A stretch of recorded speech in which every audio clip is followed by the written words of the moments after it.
ponencia. María Luisa Silva, Nina Crespo y Janet Sepúlveda van a presentar el discurso indirecto en la edad escolar, su desarrollo en dos poblaciones. Adelante. Bueno, buenas tardes, ya nos conocemos harto. Ya, empiezo presentando un poco esta investigación que se llama Discurso Indirecto en la edad escolar, el desarrollo en dos poblaciones, que ha sido dirigida, esta medición, este análisis específicamente ha sido dirigido por María Luisa y la hemos acompañado Janet, yo y Carola. Para ubicarnos en esta investigación tenemos que primero tomar ciertos conceptos básicos. Nosotros estamos trabajando con la noción de desarrollo tardío, que fue acuñada por Nipol, allá por el 96, y donde se habla del desarrollo oral de la lengua en la etapa escolar. Durante esta etapa se dice que la lengua, si bien hay adquisición de elementos, lo que más llama la atención es que hay una mejora que hay una cada vez mayor orquestación de los recursos. Yo oí a la mañana a la profesora Rebeca Barriga, me parece, sí. Que hablaba de que ellos hablan de mayor especialización o especificación. Bueno, nosotros hemos seguido a Berman desde hace ya mucho tiempo, y la idea es la orquestación de recursos, y sobre todo de recursos que tienen cierta naturaleza sintáctica o estructural. No vamos a hablar específicamente de sintaxis, pero sí estructural. Nos interesa como objeto el desarrollo típico y atípico.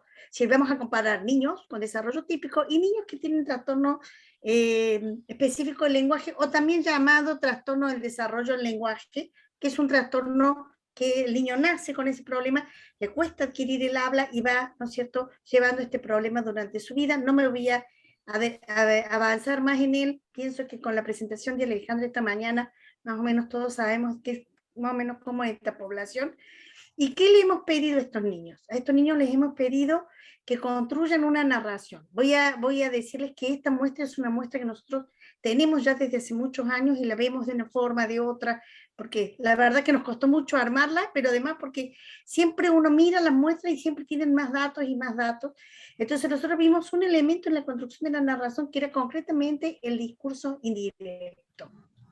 ¿Qué es lo que nos interesaba a nosotros? Describir las instancias de discurso indirecto con usos más o menos típicos, ahí vamos a ver, en recontados o renarraciones de dos poblaciones, niños con TEL y niños con desarrollo típico, a quienes consideramos en 3 momentos de su vida escolar. Ojo, estos niños nosotros los tomamos cuando estaban en kinder, a los 5 años, y al mismo grupo lo fuimos midiendo todos los años. Nosotros no hemos tomado todas las edades porque es agotador ver todo el detalle, pero sí hemos tomado cuando tienen 5 años, cuando tienen 7 años y cuando tienen 10 años, qué es lo que pasa con su implementación del discurso indirecto dentro del espacio narrativo. Voy a referir un poquitito al discurso indirecto, que es una de nuestras variables, uno de nuestros elementos de observación, y otro más que vamos a mencionar.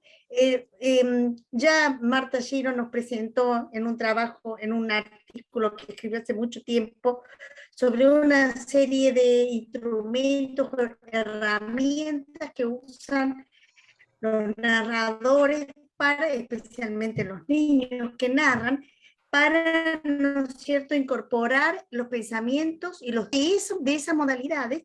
Consideramos sobre todo la modalidad, o sea, teníamos el discurso directo, que con los verbos Vikendi, o ella dijo, o ella pensó esto, ella dijo, tengo miedo, y el discurso indirecto, que es cuando se introducen las palabras del personaje, pero desde la perspectiva de quien está narrando la historia. ¿Por qué nos interesó el discurso indirecto? El discurso indirecto, ¿por qué nos centramos como objeto de estudio? Porque tiene mayor, para nosotros, era un desafío pragmático mayor, ¿sí? Y había cambios ¿por qué? Porque hay cambios en el locus de enunciación, porque se usan deícticos, hay que correr los deícticos, y también había mayor complejidad gramatical, porque exige, ¿no es cierto?, una subordinación gramatical, con herramientas gramaticales, la presencia de verbos introductorios y sobre todo los fenómenos de concordancia de tiempo, aspecto y modo. Entonces, una de las cosas que vimos en estos cuentos fueron las instancias de discurso indirecto. Pero también vimos lo que nosotros hemos llamado en otras publicaciones nuestras, lo que hemos llamado desviaciones, que son fallos que cometen, o sea, los niños que se apartan de la norma dialectal, ¿no es cierto? Y que han sido observados en el plano gramatical por varios autores. Por ejemplo, Donna tiene un artículo sobre eso, nosotros también tenemos un artículo sobre eso. Son fallas, o sea, son fallas que se producen al construir ciertas estructuras gramaticales y que en los niños con trastorno específico del lenguaje suelen ser estadísticamente más abundantes, y hay diferencias significativas, por lo menos en los primeros años escolares. Tienen, o sea, tanto los niños con TEL como los niños con desarrollo típico cometen desviaciones, incluso en el habla adulta aparecen, pero en los niños con TEL es tan marcada esta cantidad de desviaciones que produce problemas, ¿no es cierto?, al nivel de inteligibilidad, o produce, ¿no es cierto?, una sensación de extrañeza a veces, o de que se está produciendo algo que no, por lo menos no pertenece a nuestro dialecto. Un hablante normal diría que no está correctamente hecho, ¿no? Diría más o menos eso. En el aspecto gramatical, lo que nosotros hemos encontrado concretamente en el discurso indirecto es la sustitución de elementos. Pensó si se podía caer, en vez de pensó que se podía caer. La elisión, la serpiente tuvo miedo que le pegue, tuvo miedo de que le pegue, se diría en Chile. Discordancia en tiempo, aspecto, modo, pensó que le hiciera un chaleco, en vez de pensó que le haría un chaleco. Y el hiperbatón no es una falla, el hiperbatón está permitido en el español, pero el hiperbatón de los niños con TEL realmente es muy interesante, porque es casi como que hay una tematización constante en el lenguaje. Entonces ocurre así, él dice, él se acordó de su mamá porque ella le había enseñado a volar, y el chico dijo, y su mamá que lo recordó porque ella le hizo enseñar a volar. ¿Se dan cuenta cómo dio vuelta como que tematizó, puso la mamá y después construyó alrededor? Y nosotros también incluimos acá algunas desviaciones que consideramos que había a nivel discursivo, como era la omisión del marco, ¿sí?, donde se introducía algo que era una referencia a un discurso dicho, pero sin su marco, y la introducción de lo que se llaman el discurso mixto, que son discursos que se empiezan como si fueran discursos indirectos, pero se terminan como discursos directos. Y ellos dijeron que el señor Bigotes duerme y todas sacamos a Floppy, ¿no? Entonces, ¿qué es lo que dijo? Que cuando el señor Bigotes se duerma, ¿no es cierto?, entonces sacaremos a... Pero ellos construyen como si estuvieran reproduciendo el habla directa. Y otras pequeñas fallas que detectamos, hay mucha deixis sin referentes si uno no ve el video de donde están grabados los chicos, pero esas no las consideramos como error. Pero además de esas había algunas formas de deixis un poco ambiguas que cuando involucraban nuestros procesos, las construcciones del discurso indirecto, también las consideramos. Este sería el tipo de desviaciones que observamos. Respecto a los estudios en desarrollo de los fenómenos lingüísticos, en el desarrollo típico y específicamente en el desarrollo de los niños con trastorno del desarrollo del lenguaje, la revisión de la literatura nos señala que se han estudiado fenómenos desde muy variado rango, desde aquellos que atienden específicamente a los fenómenos psico, como el de la productividad en extensión de narrativas o extensión del enunciado, a problemas de índole morfosintáctico, y ahí surge la noción de desviación, ya mencionada por Nina y acuñada por Jackson Maldonado y Alvarado Crespo, y fenómenos sintácticos en variado grado, desde la diversidad sintáctica, la densidad clausular, la presencia de subordinantes. Todos estos, bueno, lo que observamos es que en toda esta descripción de todos estos fenómenos lo que se halla es algo que ya fue señalado por Leonard en el 2014, en que la presencia de desviaciones o anomalías es un fenómeno que se observa tanto en el desarrollo típico como en el desarrollo atípico, pero la frecuencia es mayor en la población con TEL. Y el DT sigue el DT sigue al desarrollo típico en la curva del desarrollo. Es decir, el TEL siempre tiene un desarrollo un poquito más descendido que el desarrollo típico. Y eso nosotros lo vimos también en el uso del discurso reportado. Bueno, en cuanto a nuestra investigación, los objetivos de nuestra investigación fueron dichos previamente: relevar la presencia de discurso indirecto. La población está conformada por 36 sujetos, 18 con desarrollo típico, 18 con TEL. Los criterios de inclusión, en el caso de la población con TEL, es que el diagnóstico sea corroborado al inicio de la toma por pruebas específicas, el TEPROSIF, el TGC y autoemisiones, la continuidad también en la presencia de las administraciones, y además que el grupo TEL participara en un proyecto de intervención que, bueno, brevemente les comento. En Chile se diagnostica tempranamente el trastorno específico del lenguaje y existe un programa de apoyo formal, sistemático, desde preescolar hasta tercer año de primaria. Bueno, las edades promedios para la primera toma fue 5.7, para la segunda toma 7.6 y 10.4. En cada una de las tomas se presentan diferentes textos fuente en función de, aunque tienen la misma complejidad estructural, los textos fuentes varían en extensión y en además la presentación de los personajes. Aquí ven las imágenes de los 3 textos. Como ven, cada uno de los textos tiene diferente cantidad de palabras, también diferente cantidad de cláusulas y asimismo diferentes cantidades de instancias de discurso reportado.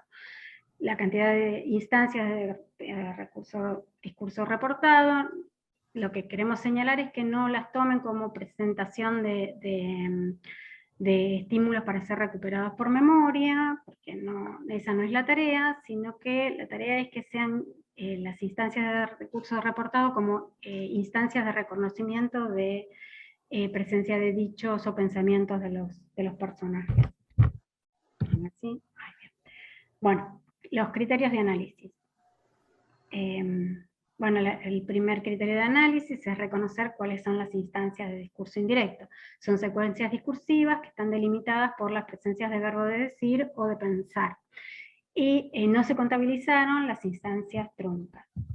Se analizaron todas las versiones de los niños, que los niños producían. Primero, previa transcripción fonética y luego de esa transcripción fonética una transcripción ortográfica. ¿Cuáles fueron los índices que se consideraron para los estadísticos?